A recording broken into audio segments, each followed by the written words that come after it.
thought you knew what a lantern was capable of. We see lanterns very differently. We see lanterns not as a light, but as a tool. A tool to shape minds, break cycles, push limits, empower dreams, rewrite stories. We are redefining what a lantern can do. Our mission? To bring light and open the door to education. Because education is light. Without it, we are all blind.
Hello, my name is Isaac Dakumensa, country director for Empower Playground. I'm in Ghana currently, and I'm happy to be here and to be with you.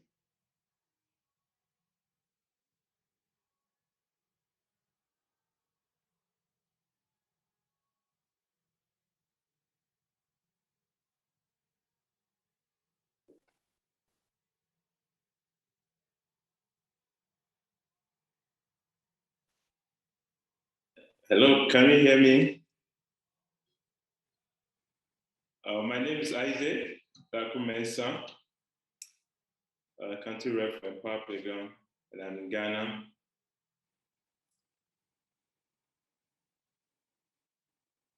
Okay, best you can hear me, thanks.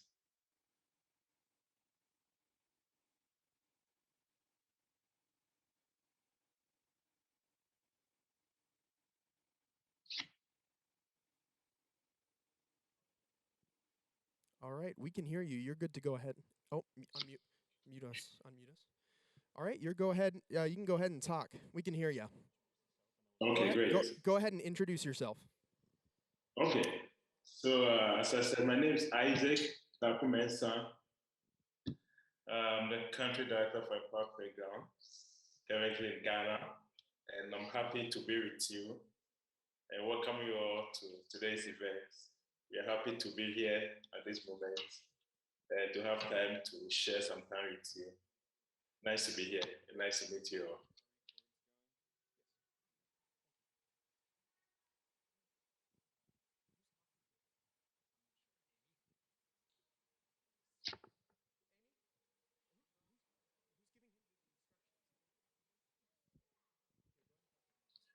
Hi, Isaac. Okay, so I'm in for any question that anyone would like to ask us. Myself and my team are here.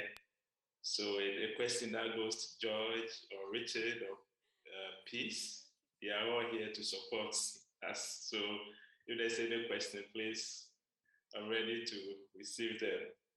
Thank you.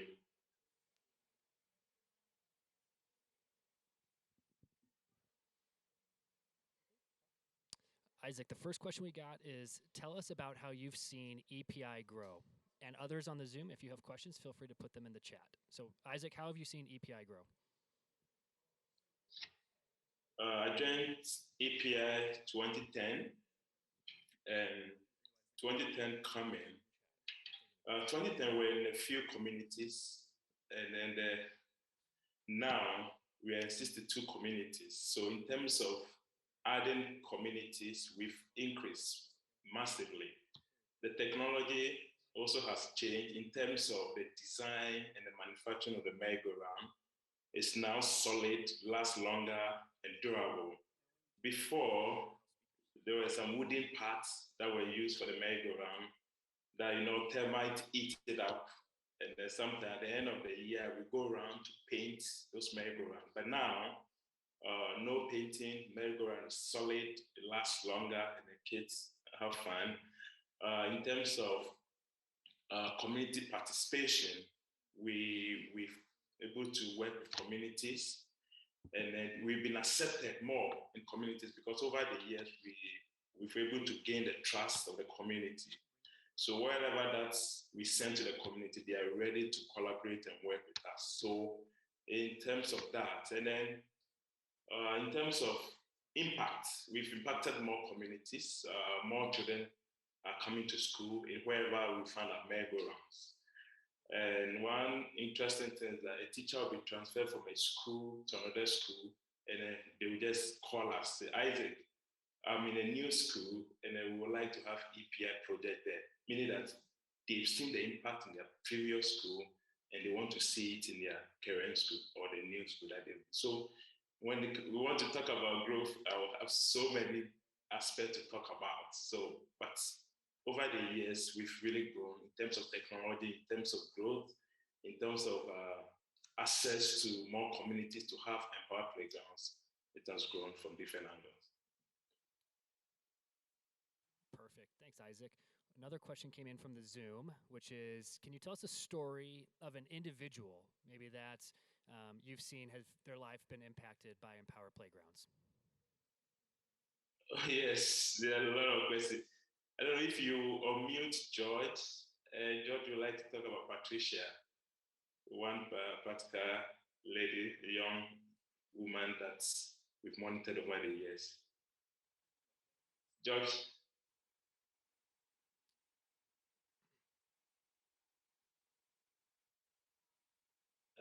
Please unmute George for me.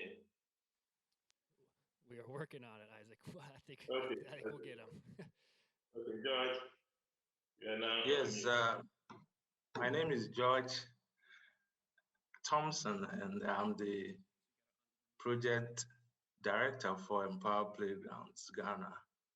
Yes, talking about individuals that Empower Playgrounds have impacted fully in the person's life. We have a young lady called Patricia, who, as at the time we got to her school, she was in, I think, grade 6, and we've been able to impact in her life to the extent that currently she just completed SHS. I'm trying to find a picture for you to see, and she's intending to get into nursing training school. And so this is a big achievement that we've been able to get by way of growing kids from where they were, where there was no hope, and now getting somebody grow to the high school and having an interest to even go and do a nursing profession. It's something that we are so proud of. And so this is one of the stories that we have, even as an evidence of the impact Empower Playground is having on the kids down in Ghana. And there are others that we can talk about, just that we, for the sake of time, we can boast of Patricia. Yes, there are countless of children that Empower Program project is impacting. When you look at my the background is a map of Ghana, and then you see the colors that divide the regions. We have 16 regions in Ghana, and when you look up at the top there, you see blue. Yeah, let me see if yes, the blue parts, that's the northern part of Ghana. We drive, it takes about 14 hours to drive from Accra to that part. And we have 4 schools there. We have a school, a basic school that's full of girls, all girls basic school. And this school has really benefited from Empower Playground, and a lot of lives has been changed over there. And then you come down south, the island community. I don't know if I don't have the means to zoom for you to see the map of Ghana, and where we've mapped all the communities that we are serving now. So many lives has been touched as we go about our work. Thank you, Isaac. Does anyone in the audience have a question for either of our members from Ghana that they would like to ask? We have time for one more, so if anyone wants to ask a question, we're welcome to take any question. Or on Zoom, if anyone on Zoom wants to ask a question to George or Isaac. We have Richard and Peace also with us. So.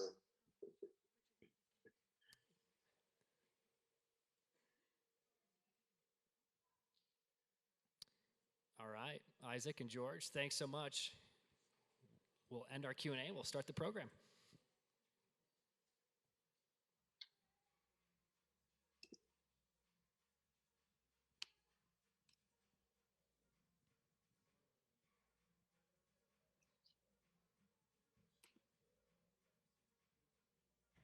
All right, everyone. Thank you so much for coming to our annual Play for Light event. We're so excited that we can have it again. It's been a few years. We did it in 2019. And so I had just started a month before, so I feel a little bit more like I have my feet underneath me this year. But I just wanted to welcome you out. We're so excited that you could be here and you could see the difference that you guys are making for the children in Ghana. I recently had the opportunity to go to Ghana just in September. I was coming back. It was a trip that I wish I could take you all on. Unfortunately, that would cost a little bit more than the price of admission to get in tonight. But that being said, I would like to give you a little experience of what it's like in Ghana. I thought I would start by taking you on a journey of what it's like to get to one of our schools. Anyone who gets a little motion sick may need to look away from time to time. So we'll start that first video.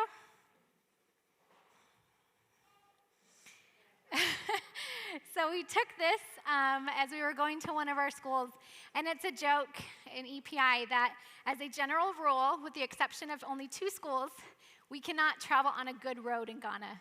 This is considered a good road in Ghana. We're about to turn off, and we will get to a not so good road. But as you can see, it's pretty bumpy. Here's our not so good road. It's going to get a little bit more bumpy here in a second. which means we're getting closer to our school. As you can see here in a minute as well, we will start seeing little flashes of houses. These are different clay houses that are in the village. There we go, we just saw some. There are about 260 children that are in our school. That is this particular school that we went to, that we went and did our merry-go-round install. So, there we are, we arrived. Don't we wish it was all that quick to get to our schools?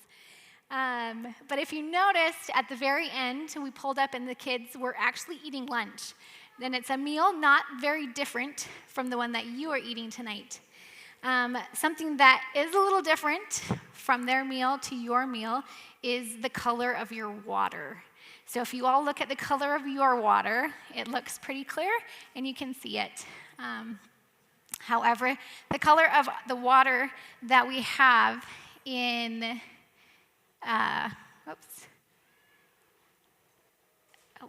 did my PowerPoint connect? Oh, there we go. The color of the water is a little bit more brown for the certain villages. So this is an example of a watering hole. We went and did a borehole, and this was the previous watering hole that the kids would go and they would get their water from.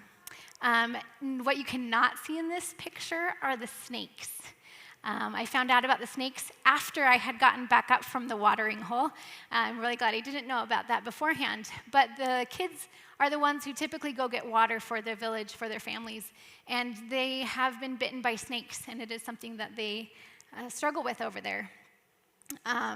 Thankfully, we were snake bite free on this trip. In order for you to get to understand Ghana a little bit more, I'm going to have the AV team turn our lights off for a second. So not to worry. So in Ghana, at 6 o'clock every night, the lights are out. It's dark. The sun goes down, and they don't have much light. Our students, they have to do chores after school. So they are usually doing chores before it gets dark. And then once it gets dark, that's usually time for homework. However, if they don't have a light, there's not much homework that can be done. But many students have a flashlight. And this is about the size of the flashlight. This is actually a little bit bigger than some of the flashlights we saw in the villages. And it doesn't produce much light. Once we come into our villages, though, we are able to install the merry-go-rounds, and we are able to install the lanterns. So this is an example of a lantern. And if you actually all have a lantern in the middle of your table, and if you could turn it on for me, I want you to just see how much brighter that lantern makes our room. Oh. Now, I don't think any one of us would have problems doing our work, during our school, eating our dinner. We are just so excited that we can be able to provide these lanterns to our schools in Ghana. So now, if we could turn the lights back on. These lanterns have been able to help not only kids do school, but they can help with chores at night, and they help with cooking. But mostly, it's for our students to go to school. These lanterns have now been in over 65 villages throughout Ghana. If they live close to most of our schools are not close to electricity grids, and even if they are in Ghana, the electricity isn't as reliable as here. So we're very grateful for reliable power. And these lanterns, they last for several days, and so the students can go back and charge the lanterns, which is wonderful. Through the merry-go-rounds. Our mission at Empower Playgrounds has always been education, and we believe that educating the children and the rising generation can make a difference for years to come. We believe that educating future mothers and fathers, we will be able to elevate the villages as a whole, as these parents grow up and they are able to help their kids read and write. If you're sitting there wondering how you can actually make a difference and make a difference in the lives of these people in Ghana, I would encourage you to think about donating tonight. We are hoping to reach a goal for $5,000.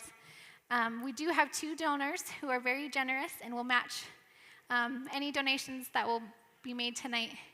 So with that, so if we get a $10 donation, that automatically becomes $30, and $30 can buy us 1 lantern. So our lanterns on the table, we just saw how much one lantern can change the darkness.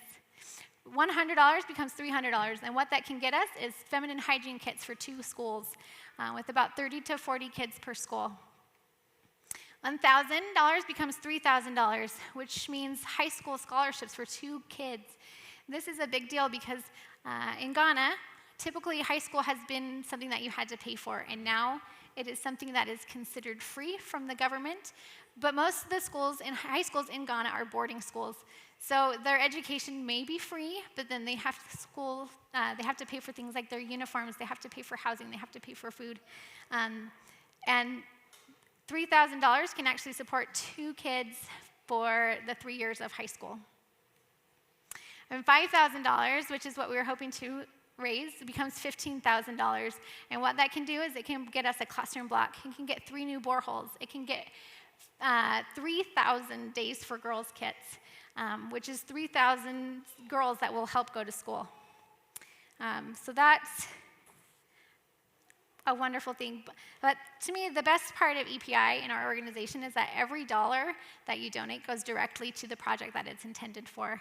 The way our organization is set up and the way that our administrative costs are covered by our founder, which means that every dollar goes where you want it to, truly making the biggest difference that you can make. We understand that money isn't the only thing that is helpful and effective. We're always looking for ways of people that can volunteer and help give back their time and their effort. If there's an opportunity that you guys think that you can help us out with, there are some volunteer tables out at the front that we would love for you to sign up. Now I'd like to turn the time over to Carolyn. Where is she? Oh, here. Carolyn, I've showed you a few pictures about how the impact has been effective, but Carolyn has been working on a project for us the last several months, and it's something that we have been trying to get to fruition, and she's been able to make it possible. So now I'll turn the time over to her for that. I told Ben I had some volunteer hours that I could do, and they put me to work. So come volunteer with us, and they'll put you to work as well. So the project we've been working on is a map page on our website. We've actually done a little makeover on our website. So if you haven't come and visited it recently, we'd like you to come explore it. We hope we have the information in a way that's easy for you to come and find out more about our projects and some of the details. And we hope that this map especially helps it to be a little more realistic to you. Like the video that Amy showed of driving out to the rural cities, well, the rural villages, you can see they're really spread out. So these 2 up here are our schools with Empower Mali. It's a partnership we have. And the one up there is in Burkina Faso. And then we have 3 moving schools that are in Bolgatanga, which is the northernmost region. And it's rather difficult to get up there. So we only have, oh, I'm sorry, there's 4 up there right now. Isaac's gonna correct me on that. So here, the icons represent the various projects that we have. And if you click on them, you can see where all of the feminine hygiene kits are. And you can see that Peace has been very busy going around and visiting these schools. Can we see Peace again? Can Peace wave to us? Can you put Peace back up there? There's Peace. Peace speaks many of the local dialects. So she's able to go in and meet with the girls and meet with their parents and explain the Days for Girls kits so that the girls don't miss school because of menstruation and so they don't fall behind. So Peace does a great job, and we're lucky to have her. There you go. Thank you, Peace.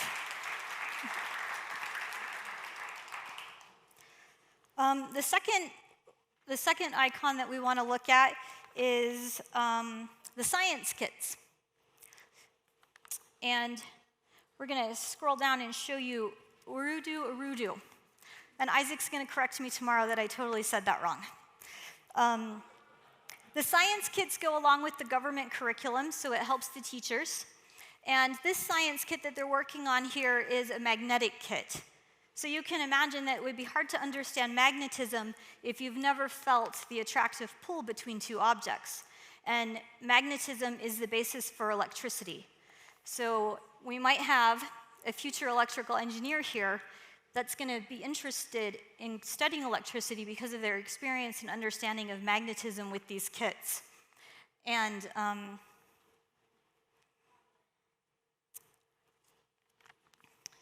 see, the next one, Richard also works with our library programs. Oh, is Richard? Okay, so Richard's here.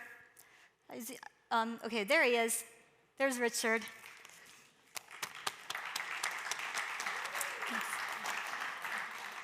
So Richard also works with our libraries, and he finds the schools that are ready for libraries and have room for them. We partner with the African Library Project, and some of you here and some of you who are joining us on Zoom have done book drives for us before. Our goal this next year is to have 5 new libraries, so the kids will have something to take home with them at night to read besides their homework and their schoolwork. And I've heard that the kids like books about animals. So if you're interested in doing a library book drive, we have an opportunity to do 5 next year, and just let us know. The next, we have the borehole and construction projects, so we'll go up here to boreholes, and George is in charge of those. We talked to George a minute ago. There he is. Hi, George.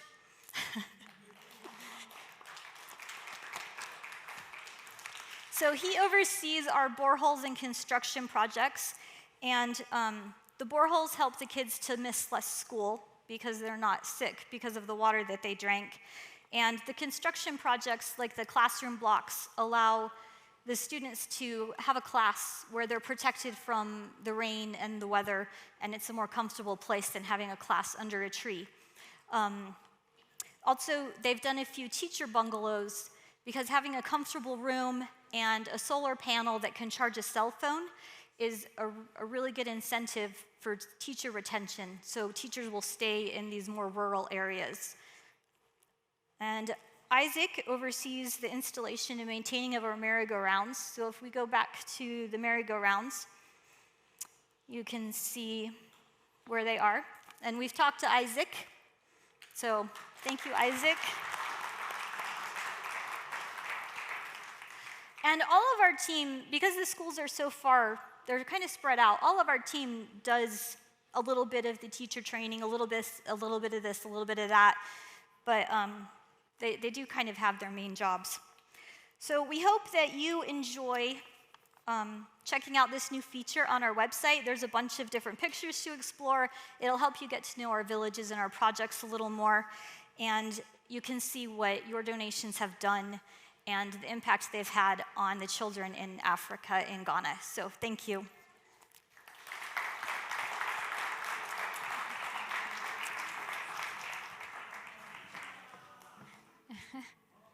All right, thank you so much, Carolyn. That's been such a big project that she's been working on, and this is something that when I started, Ben and I had this vision for being able to show you guys exactly where these schools are, exactly where your donations are going, so that you can see on a map. I'm a big map geek, so I like to see where things are on a map. So that's something that we are really excited about. Now, the next people I would like to introduce you to are a very special family, and I love them so much. They are the Wagners, and Karina and Jill are here today.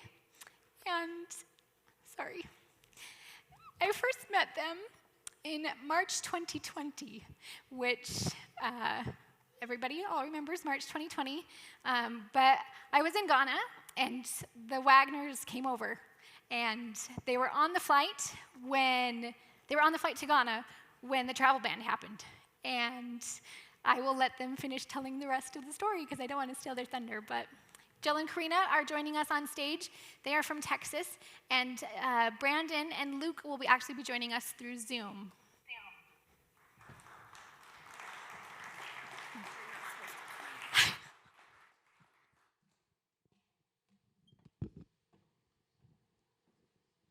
Hello, can you hear me? Get up here.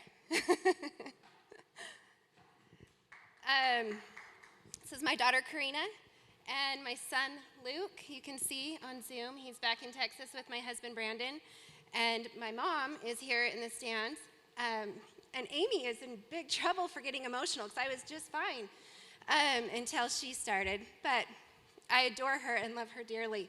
As she said, we flew out to Ghana in the middle of a pandemic. And a lot of people thought we were pretty crazy to leave the States when we did, but we felt pretty good about going. At the time, Ghana hadn't had any COVID cases, and we felt safe to go. Ben was very much a part of that he wasn't going to allow us to travel if COVID had gotten to that country, and we just said lots of prayers to keep COVID out of that country so we could go. We actually became part of this program and decided to work with this program after talking with Ben. So it's a connection. His son is a neighbor of ours in Texas. And my husband and I had actually seen information about the Empower Playgrounds on a BYU TV spotlight years before. And we had no idea that our dear friends, Sammy and Melissa Markham, were the son and daughter-in-law of Ben. So when they told us that they were going to be going to Africa, they started telling us about this experience with Empower Playgrounds, and I had to meet Ben. So he came to visit them in Texas, and I sat down with him for an evening, and he was able to share his story and why he founded Empower Playgrounds. And I was sold from that night.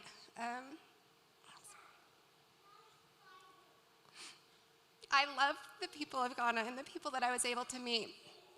I miss them, and I think about them often. The greatest part about, well, one of the greatest parts about this was the opportunity to take my 2 children and have them be a part of this journey. We started in, I think, the fall of 2019, about the same time that Amy started working with Empower Playground. And we decided to do a book drive with Melissa Markham. We worked with the 2 of us, joining forces to do we were going to do African Library Project, but ended up with certain circumstances just doing a book drive and shipping it out with a container. And my kids were able to be a part of that. Karina had a big force in that, in coordinating with the school districts, libraries, used bookstores, and we collected double than what we thought or were asked to do, and so we're able to do a couple of libraries out there.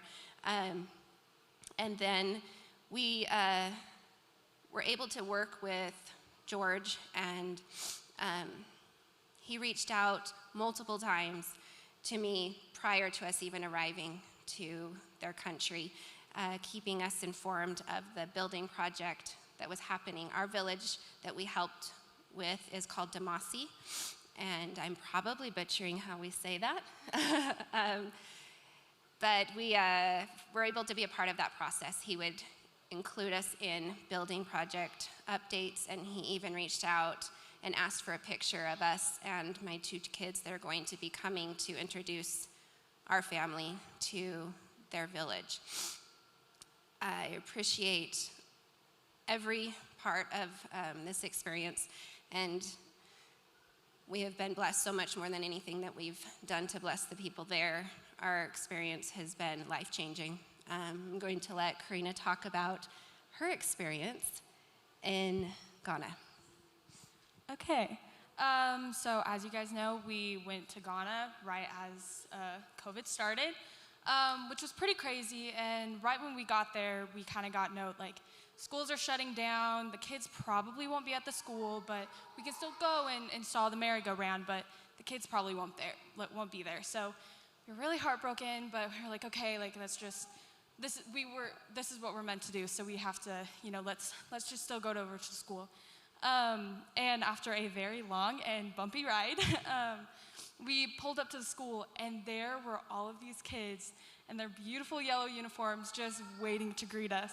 And it was something that we did not expect them to be there. It was a complete blessing, and it is something that will forever change who I am.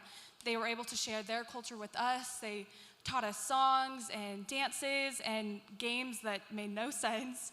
And then we were able to share some of our cultural things, such as, some of our games. And I brought my ukulele and I was able to sing them some songs. And we brought bubbles. Like, we were just able to play with them and have an amazing time. And just seeing how humble those kids are and how grateful they are for what they have. And I mean, it was just life-changing, and it's just amazing, and it filled me with so much gratitude. And that experience actually helped me find out what I want to do with my future career. And I want to be able to work with kids, and even if it's not children who are going through more financial burdens, it'll be children who are going through physical burdens.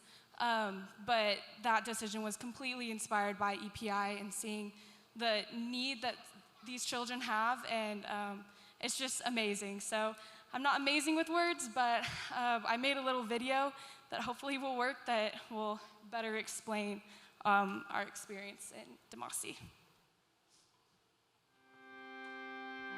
We were one of the people.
What does it take to feel this alive?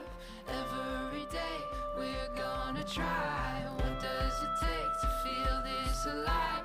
Chase down our fears till they're forced to hide. What does it take to feel this alive? Every day we're gonna try. Here we go.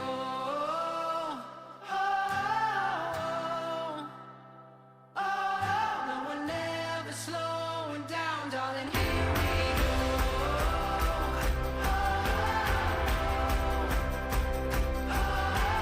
Never slowing down. No, we're never slowing down. We'll get lost until we're found. No, we're never slowing down, darling. Here we go.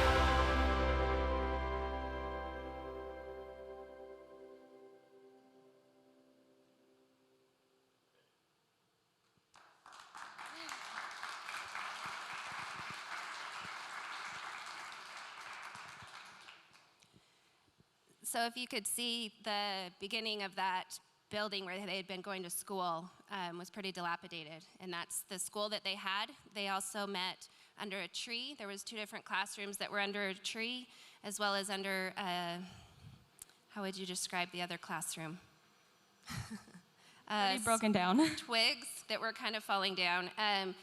When we got there, the building had been finished, and they were doing basically dedicating it while we were there.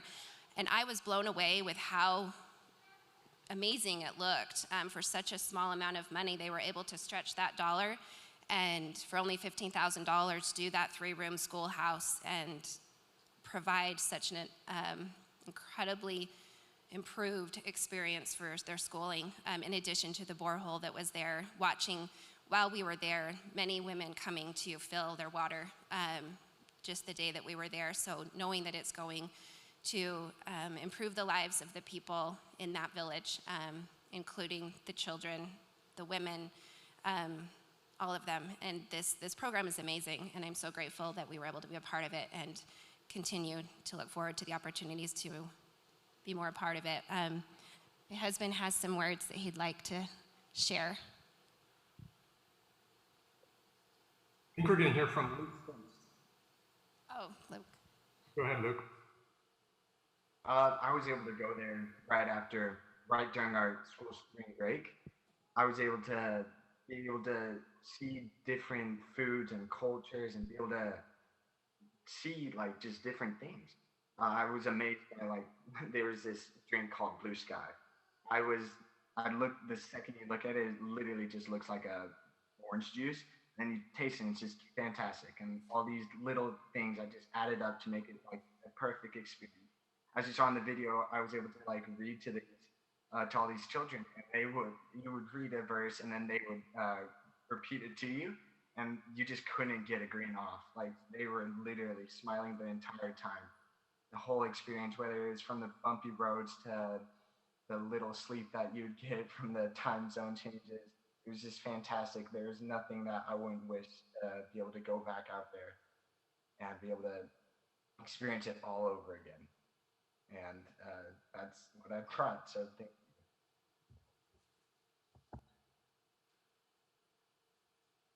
Well done, Luke. Well done. There was a question that was asked earlier of Isaac to share a story of someone whose lives that was changed.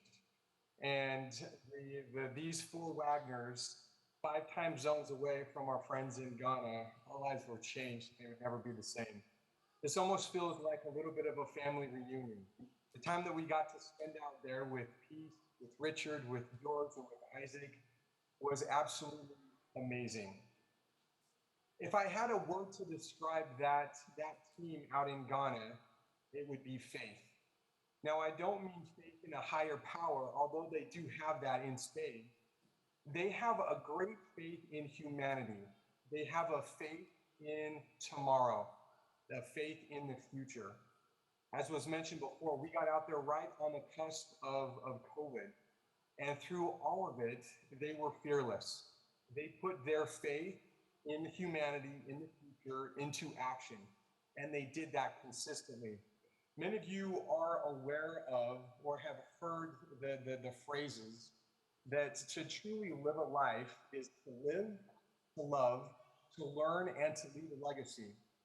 Now, just in the brief remaining time that I do have, I want to apply those 4 words to the 4 wonderful people that you see joining us from 6 time zones away, where you're at. It is way past their bedtime. We need to get our good friends in Ghana in bed. But I wanted to just share a little bit of that.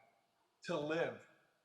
When we got to interact with Pete, she knew what it meant to empower the girls, the young women, the women of all ages, to let them know that they can live as strong women, to not be afraid of getting an education, to not be afraid of what the future holds, for them to truly feel as though they belong and that they have a strong voice in this world. To love. My friend Richard Kumison was the embodiment of love as we were out there. He shows such love to those kids. In fact, while we were out there and interacting with some of them, he would quick to be out there to show them how to pop a bubble, to show them the energy and the excitement that they can have as children. It wasn't all business. It was fun. He showed that love to them. To learn. George Thompson was a wonderful example of that. I saw him adapt as we were in Dumasi. and to be able to adapt and adjust with a few hiccups that came up with installing our merry-go-round. He adapted, he adjusted. He would interact with the headmasters, they would talk, he would listen, and there would be those moments to be able to say, this is what needs to happen for future growth, or this is how you need to take care of that building.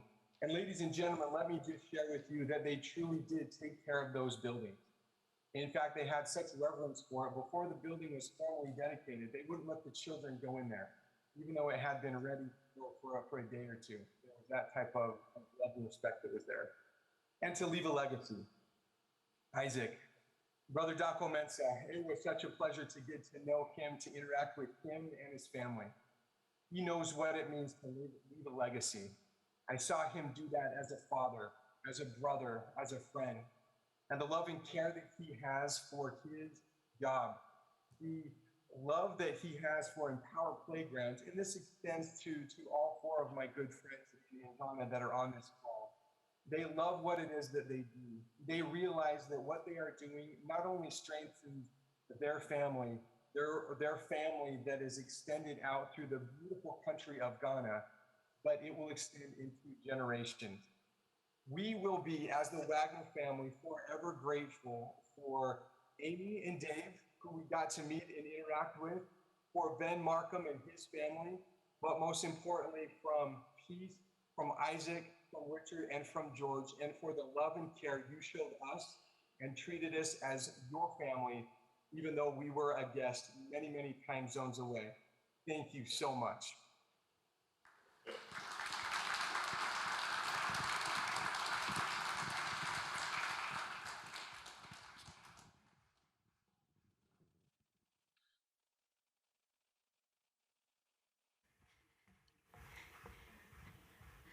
Wonderful. Thank you so much, Wagner family. It truly was a pleasure to have you in Ghana, and we look forward to having you back soon, hopefully in less chaotic times. All right, so we have shown you what we have done at EPI and the way that the different projects that we have been able to accomplish. And now I would like to take us on a journey to the next step that we do see for EPI. Like I said, our focus has always been education. And as we continue to do these projects, we've continued to ask ourselves, what else can we do to help the children in Ghana? And I do have a question for you. So who in this room used a computer today? Yeah, all right, all of us. We even have people using the computer right now. Now I want you to think about how your life would be different if you didn't have a computer. So those tasks that you did today, how would that change? Many children in Ghana have never even seen a computer by the time they get to high school or even college. Equally as interesting is that in order to get into high school, you have to pass a test. And part of that test, there is an information, computers, and technology section. And they are able to study from a book, and they are to know the theory about computers. I grew up with a computer class in elementary, and I can type. I know what a mouse is. I know what a modem is. But as far as the theory, the kids in Ghana are heads and shoulders above what I can do. However, I would like to show you a little bit at this next film, and then you can see how the children in Ghana, in these rural villages, learn how to use a computer.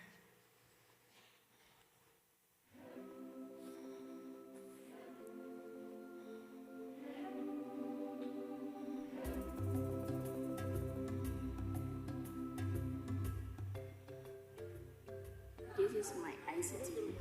Yes, I learned computer from this book without seeing the computer.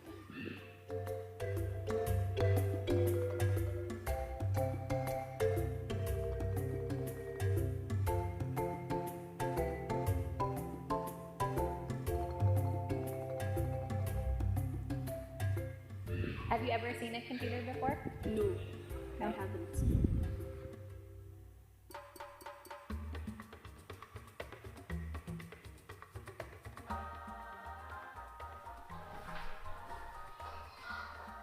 In this lesson, we'll look at what a word processing document is. It's a practical lesson that we should have used a computer. But all the same, we're going to try our best to have a nice lesson with this.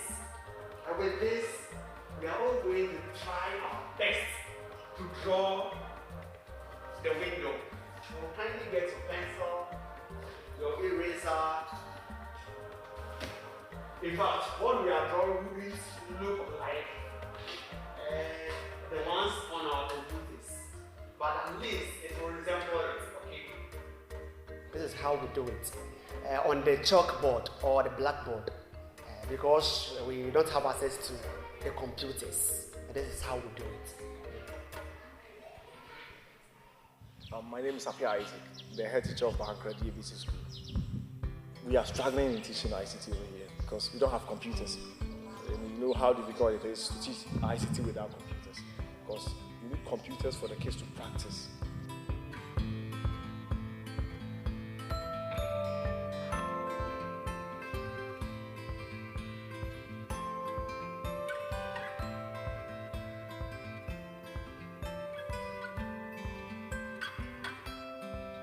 The laptops brought to our school has helped us immensely in improving the ICT knowledge for our kids.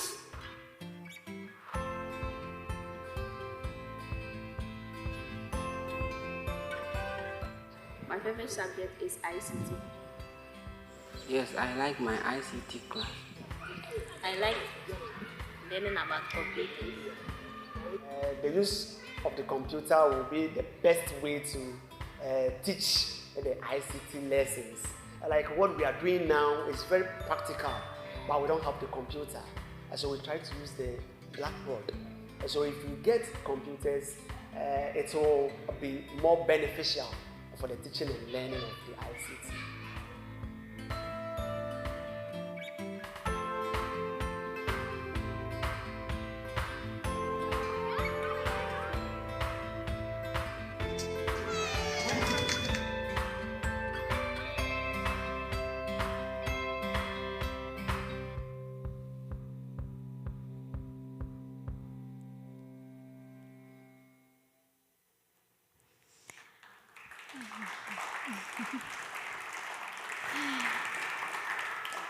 Thank you. In order to further our computer dream, I'd like to turn the time over to Ben Markham, our founder, and he has kind of been the brainchild behind all of these. And he is actually going to be joining his son, Steve, is going to join us through Zoom. And yes, I'll turn the time over to Ben.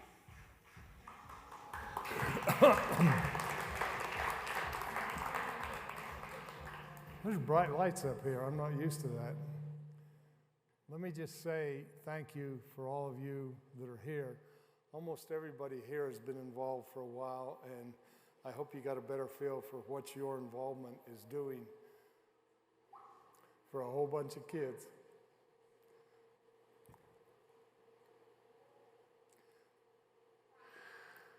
You're giving them opportunity, and have you got my first picture yet? Can you get the stair picture up here?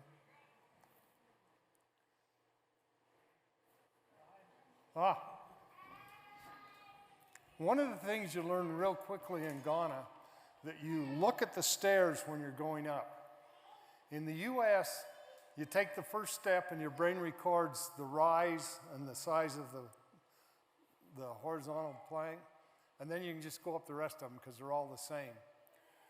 This is some real stairs at one of my favorite restaurants in Ghana, and you can see they're neither level nor constant rise nor constant horizontal. So you have to watch your foot and take a step at a time. One of the things I learned when I was first in Ghana is that there's a lot of people that want to do good, and they do their best, but it's hard. You have to learn the culture. You have to do things. One of my, and I don't mean to sound negative, but one of my pet peeves was the love them and leave them thing. You know, the once-off visit, and you do something good, but then you don't come back and follow up. And we're 15 years into this now.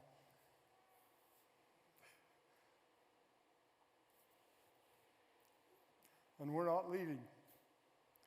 And the other thing is you go there and you see where they are and you think about where we are, and you want to jump them from here to here in one step. And it just doesn't work. In education, you have to build slowly. You have to train, develop. You work with teachers, you work with the parents, you work with the children. I'm sorry, I'll blush when I say this, but I'd been working in Ghana for more than 10 years when I learned that girls miss 1 week a month of school. Think about it, that's a lot of school missed.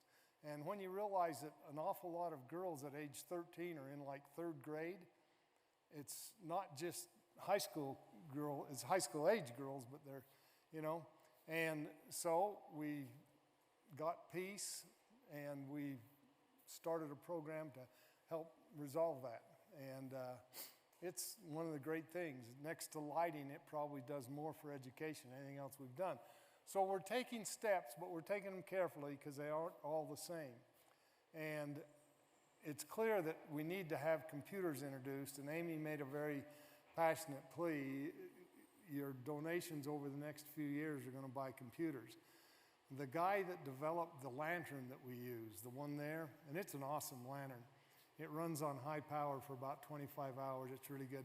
Turns out his real passion in life is computer. He runs a computer shop in Florida, and he's now working with his manufacturing contacts and engineers in China to develop a computer for us. And I told him, I love Tough Light, the lantern, I want Tough Computer.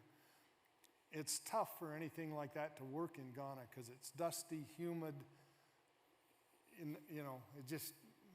computers need a little bit of cleanliness. Anyway, he's developing a tough computer for us. And that'll probably be available next year. We'll start taking them over.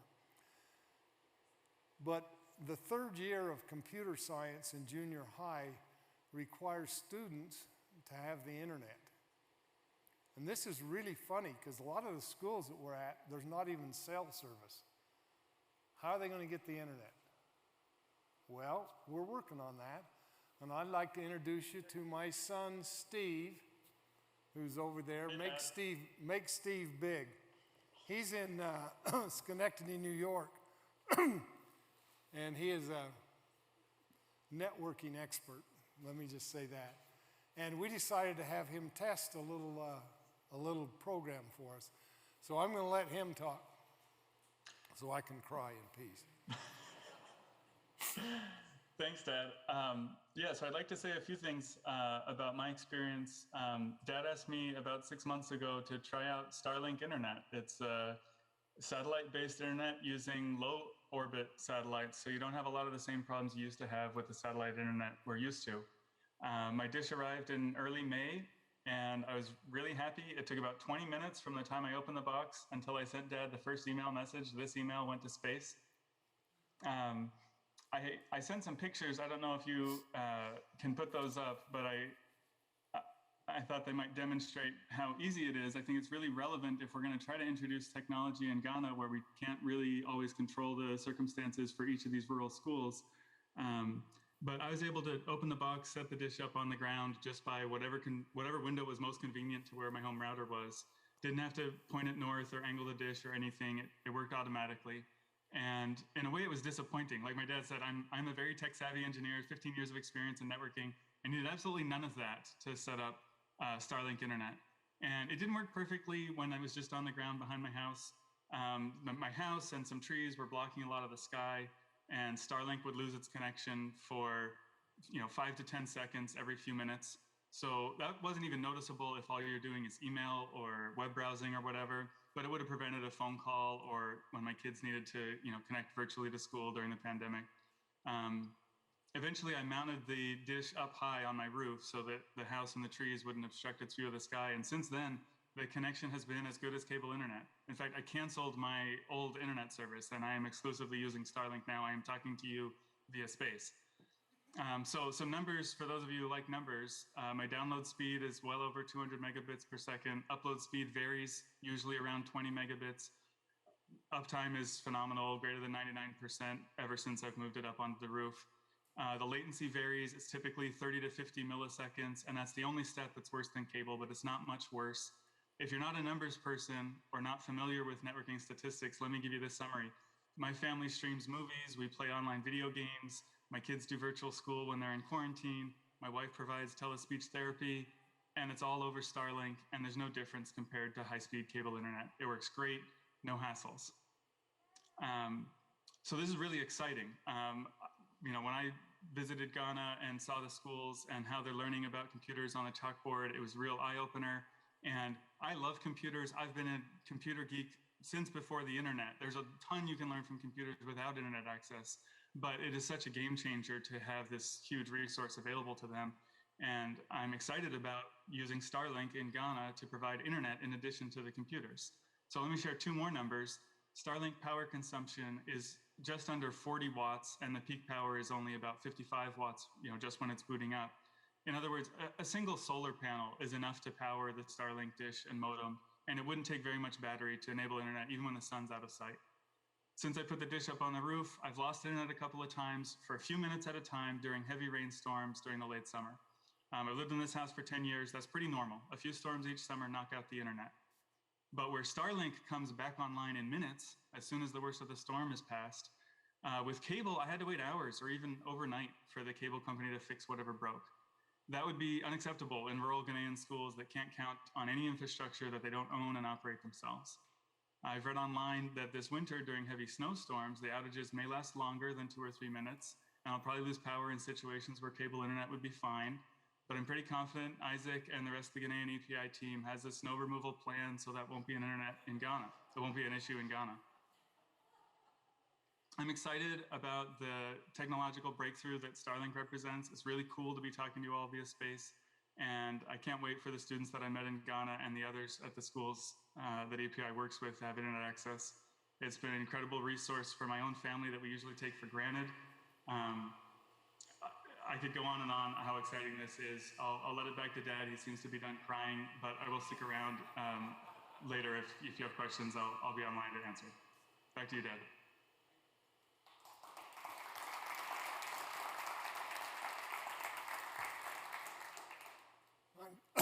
We had a couple of pictures of Steve's setup, but they didn't make it. But the point is, there is Starlink satellites going all over the world now, so it's available in Ghana. And so we're going to start next year with some pilot programs in some schools, giving them internet service and computers. And see, I'm a geek. And so I cry at things like that. When we first started visiting those schools, they didn't even have good blackboards. And now they're going to have internet. And I'm excited about that. It's going to cost a little bit. That's why you're here. But it's not an out of sight thing. Everything we've done to date, if you look back and calculate, costs about $10 per student per year. So if a student's going through 9 years of school, you spend about $100 on them. And that's all in. It's really, it's a wonderful thing to do. And the Patricia that George was talking about, she came up in one of the pictures, the lady in the blue dress, the girl in the blue dress. And there's more like her. There's Erica and there's Maribel, and there's just really neat things. And I just feel like we're opening not just for students, but for teachers. Can you imagine teaching in one of those schools? I mean, well, they're now going to have the ability to access things online that'll help them prepare their lessons and teach, and we're excited about that. So we're working up the staircase.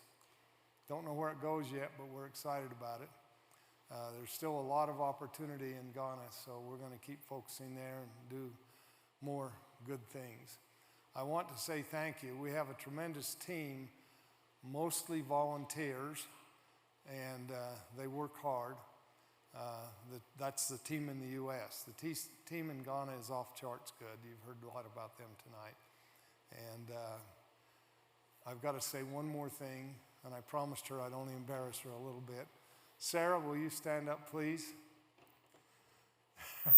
When I had this crazy idea and started, I met this young lady who'd served a mission in South Africa, and was just graduating from the MPA program at BYU, and she was interested in helping build this company. And so she was the first Amy, or Amy is the current Sarah, I don't know how to say it, but she did awesome. She spent a summer in Ghana trying to find schools that might fit the model that we were put to do. She found a lot and started everything. And anyway, thank you, Sarah, for being here. I shouldn't call her Sarah, I should call her Dr. Hall. She's a professor at UVU now.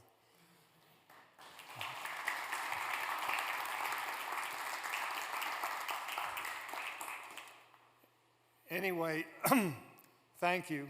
That's all I can say.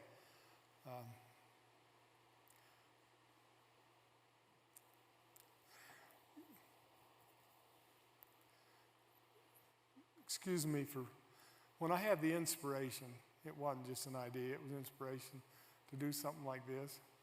I had no idea that we'd be here 15 years later. It's been a wonderful ride, and it's going to keep going. And think about helping us with Starlink and computers. Thank you.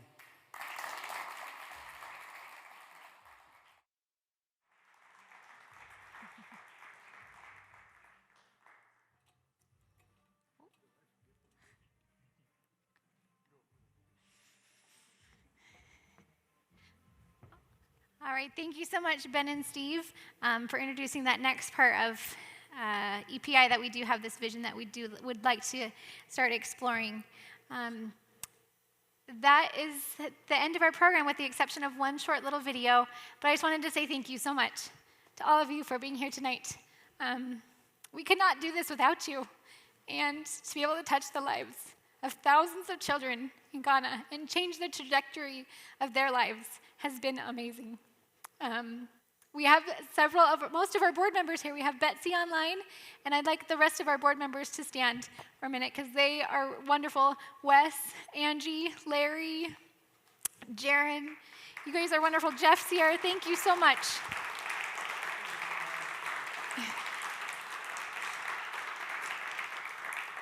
We appreciate all the time that you give to EPI. And now I'd like to close by showing us this little video to thank you guys, our donors.